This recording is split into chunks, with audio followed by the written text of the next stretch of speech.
I'm good. How are you doing? Pretty good. So just a really quick question for you. You're ranked, you're coming into this fight heavily favored. Tell me why this isn't incredibly dangerous for you going up against an unranked fighter in this fight. I mean, fights can go any way, any day. Obviously, no one comes here to lose. Everybody comes here to win, and I realize that, and I respect that. And so I train for this fight as if I have, God, so much. It's so much to lose. She's got so much to lose too. I mean, it's very, very tricky here in the MMA world, and really anything can happen. And so I'm taking her very seriously, and I trained extremely hard.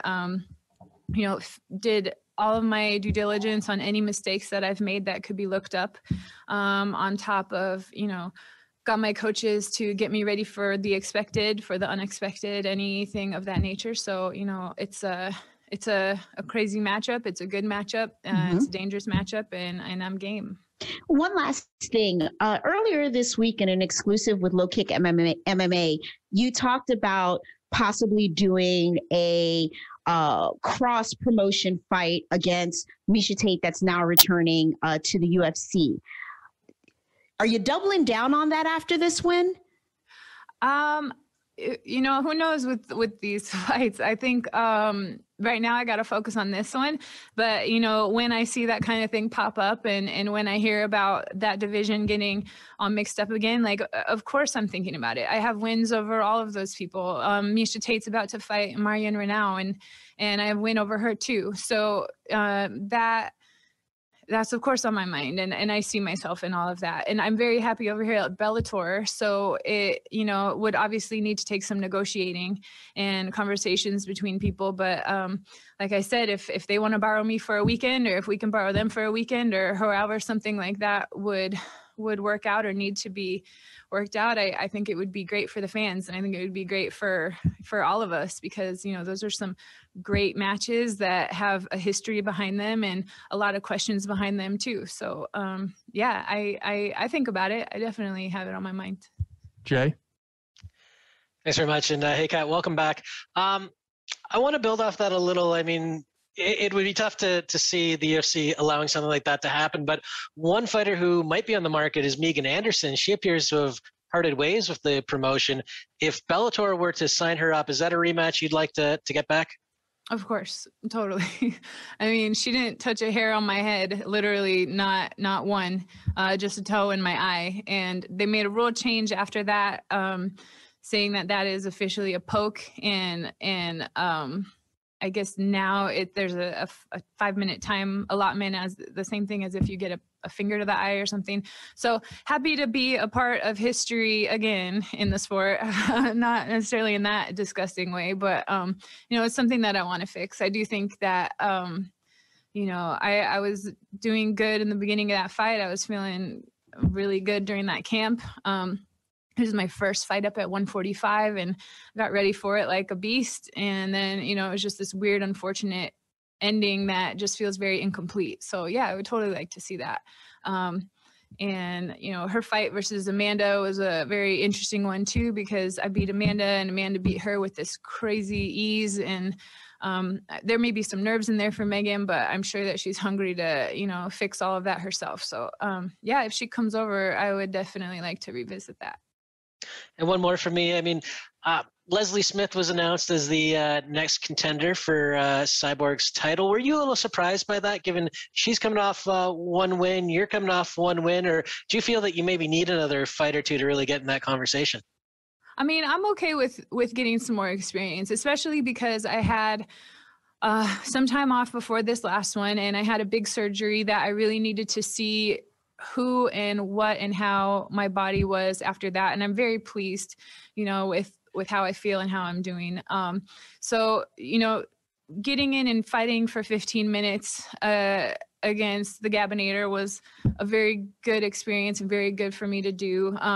And, that exact same night was the night that Leslie fought, and she had a good win that night as well. So I realized that it was going to be one of us. I actually kind of expected for the winner of that fight and the winner of my fight to go against each other. So I did kind of expect this fight this week to be Leslie, but, you know, they obviously needed to pick somebody to move forward with Cyborg. And I think that a rematch for them makes sense.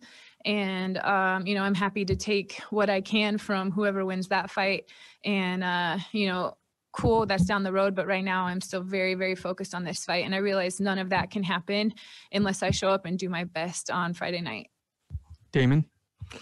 Kat, you know, coming in from the UFC to Bellator, we just saw the rankings get released recently, and it's kind of nice. You know, they've actually filled up the featherweight division with a lot of talent. You mentioned Olivia's coming in new, but obviously she has past experience. Is there kind of an excitement with this division that you actually have a choice of opponents? Because unfortunately, you know, we've seen with other organizations, you know, where there's like 2 or 3 people on the entire roster. It looks like, you know, Bellator is truly committed to featherweight. Yeah, I mean, it was. I think it's super exciting. I mean, we're the big mama jamos, we're the big girls, you know, and like everyone's strong and everyone's tall and everyone's like beasting it over here. And it's a very deep division and there's a ton of names and a lot of talent. And I just think it's great to be building it up. I think it's great to have so many options, so many looks, you know, and just that, like, it's just heavy and everyone offers a different threat. You know, everyone has something crazy to offer here. And there's still so much to be written. There's still so many who versus who going on, where when I left the UFC, it was kind of between, like, there was always like this 5 of us that they were always talking about, even in the 135 division. And they were borrowing 135ers to go to 145, which, I mean, obviously myself included, but I mean, I've always been a huge 135er. So to go up to 145, I still have a cut, but it is like a much healthier training camp for me. So, you know, I'm happy to be here. I'm happy to see all these girls. Like, I have this like camaraderie that I can't really fully have because all of us want to beat each other up. So it's a very strange respect to have for everybody, but at the same time, like, I'm excited that we're all doing this together.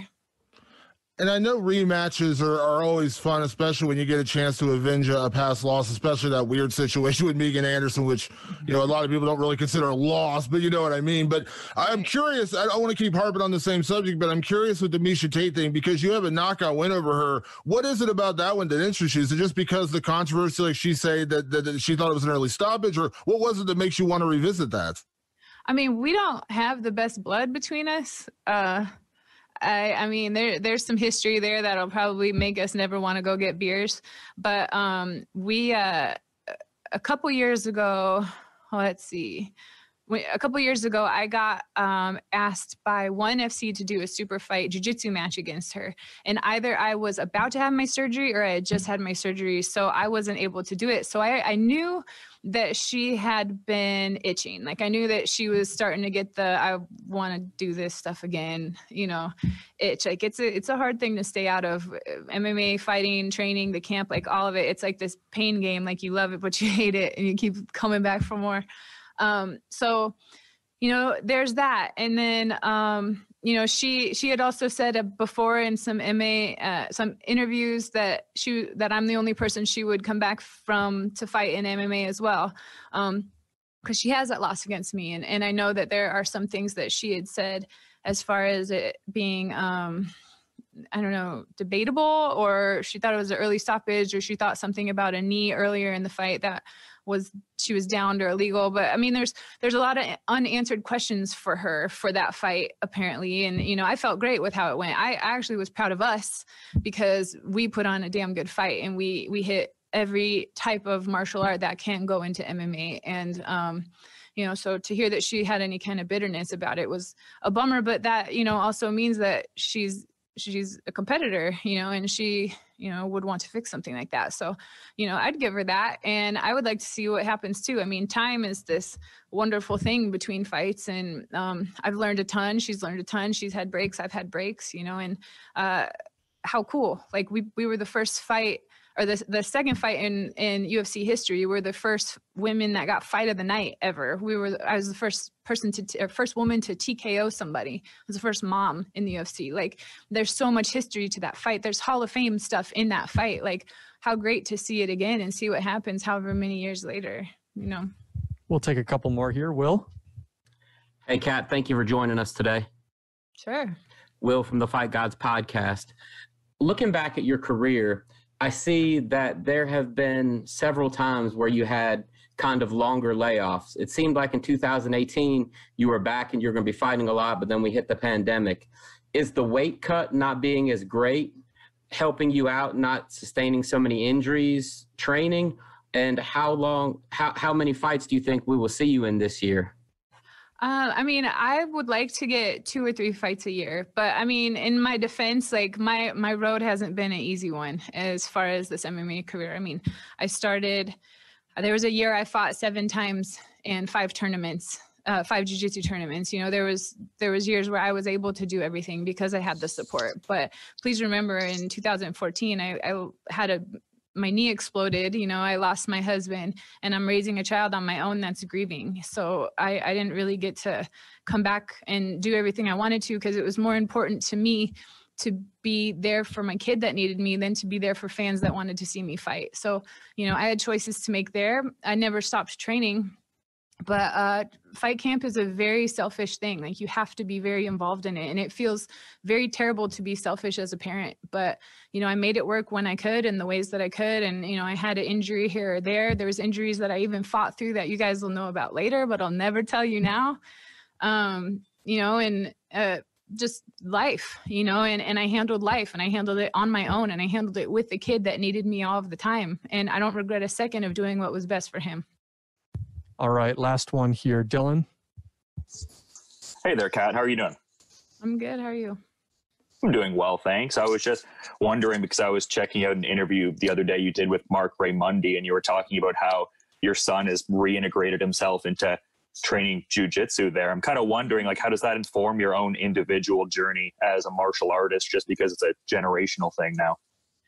I mean, I love it. And I love that he loves it because of what it's offered me is so much, like it's this outlet with consequences, you know, and you get to sweat and you get to work hard and you get to meet so many people through it. And he moves just like me. Even at his age, he's a better athlete than I was. Like, it took me 10,000 times at a move that it takes him 10 to get it perfect, you know? And, he's very creative, and you know, we're super close. So be able to bond over this, and him ask me questions and me have the answers, like, feels so good. And on top of it, like, where we came from and the lineage of how we've gotten there, you know, it's quite a hard story. So for it to have this like positive outcome in this positive area where we get to feel good and connect over it and like remember things and like still use stuff that we got from before to use now, like it feels really special.